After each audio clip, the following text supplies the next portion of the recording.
কোন জায়গায় গেছে, কে এনে দিবে? আল্লাহর গোলাম নদীর কিনারায় ডাক দিয়ে বললেন, ও নদীর মাছেরা আয় আয় আয়, আমার সুসটা তাড়াতাড়ি করে আমারে দিয়ে দে। হাজার হাজার লক্ষ লক্ষ মাছেরা এক একটা সোনালী রঙের মাছ, স্বর্ণের একটা করে সুস মুখের মধ্যে করে নিয়ে জবান খুলে ইব্রাহিমকে ডাক দিয়ে বললেন, ইব্রাহিম এই যে নাও তোমার সুসটা নিয়ে নাও, যেটা তোমার মনে চাই সেইটা নাও। ইব্রাহিম ডাক দিয়ে বলেন, সমুদ্রের মাছেরা শুনো, আমি যদি স্বর্ণের সুসটা ভালোবাসতাম তাহলে বলকের ওই সিংহাসন ছেড়ে দিয়া আমি কোনোদিন তাজলা নদীর কিনারায় আসতাম না। এই সমুদ্রের মাছেরা তাড়াতাড়ি আমার লোহার সুসটা এনে দাও। বলার সঙ্গে সঙ্গে বিশাল বড় একটা মাছ লোহার সুসটা মুখের ভিতরে করে নিয়ে এসে ইব্রাহিমের হাতের মধ্যে দিয়া ডাক দিয়ে বললেন, ইব্রাহিম এই যে নেন আপনার সুসখানা হাতের ভিতরে নেন। ইব্রাহিম সুসখানা হাতে নিয়ে ডাক দিয়ে বললেন, উজির তুমি বলো তো দেখি, বলকের সিংহাসনের রাজত্ব ভালো না এই দাজলা নদীর রাজত্ব করা ভালো?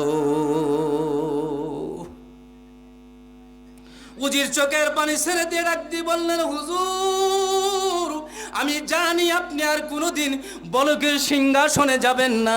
ইব্রাহিম চিন্তা করলেন, এখন যদি এইখানেই থাকি তাহলে লোকের আমাকে ধরে নিয়ে চলে যাবেন। রাস্তা চলতে চলতে চলতে চলতে নিশাপুরের একটা পাহাড়ের গর্তের ভিতরে চলে গেলেন। কঠিন তীব্র শীত, গায়ে ছেঁড়া একটা কম্বল। আল্লাহর গোলাম চিন্তায় পড়ে গেলেন। রাত্রি গভীর হয়ে গেল। গুহার ভিতরে বসে বসে আল্লাহর দাসত্ব করে, গোলামি করে, ইবাদত করে।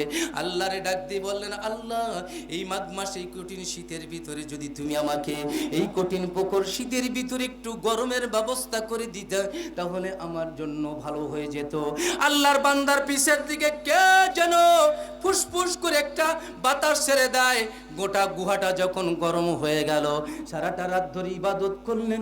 সকাল যখন হয়ে গেল আল্লাহর বান্দা মনে করলেন পিছের দিকে তাকাই দেখি কে আমারে বাতাস দেয় আর এত গরম বাতাস দেয়। তাকায় দেখে বিশাল বড় একটা আজদাহা সাপ মাথাটা নত করে আল্লাহর বান্দারে আস্তে আস্তে নিঃশ্বাস ছেড়ে দিচ্ছে।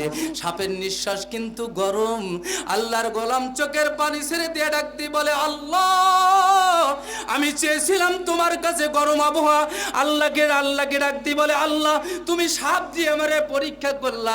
আল্লাহ ডাক দিয়ে বলেন, বান্দা যখন আমার হয়ে যায় আমি আল্লাহ তামাম পৃথিবীর সব বান্দার গোলাম বানায়া দিই। এই জন্য ভাইরা আমার, আমরা যদি আল্লাহর গোলাম হয়ে যাই, আল্লাহর গোলাম যদি হতে পারি, লা খাউফুন আলাইহিম ওয়ালা হুম ইয়াহজানুন, আমার কোনো ভয় থাকবে না, আপনার কোনো ভয় থাকবে না। কবরে যেদিন যাবেন কবরে রেখে চলে আসবে। আল্লাহর বান্দারা কবরে রাখার পরে যখন 3 মুষ্টি মাটি চাপা দেওয়া হবে, ওই সময় আমার আপনার বুঝে আসবে। ওই তো বাদশা সেকেন্দারকে বুঝাই দিয়েছিলেন, সেই খিজির আলাইহিস সালাম বলেছিল, ও বাদশা সেকেন্দার তুমি এত স্বর্ণ মুদ্রা হীরামানিক মুক্তা তুললে তারপরে তোমার তো শখ মিটলো না। দুনিয়ার সবার কাছে কর নিলা, সমুদ্রের ভিতরে এসে আমার খিজিরের কাছে তুমি কর নিলা। ডাক দি বলেন, তুমি তো পারলা না, আমার নামাজ শেষ হয়ে গেল তুমি পারলা না, আমি তোমাকে একটু তুলে দিই।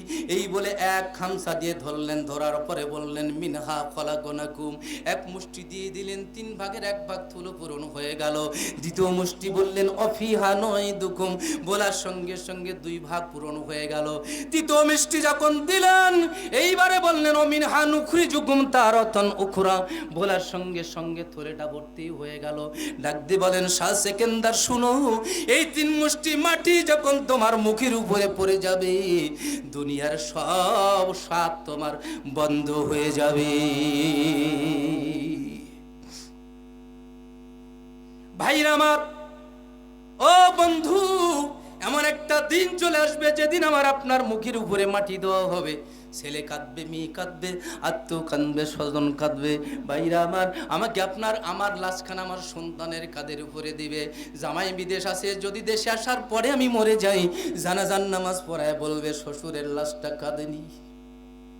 ছেলের কাঁধের উপরে দিয়ে বলবে, এই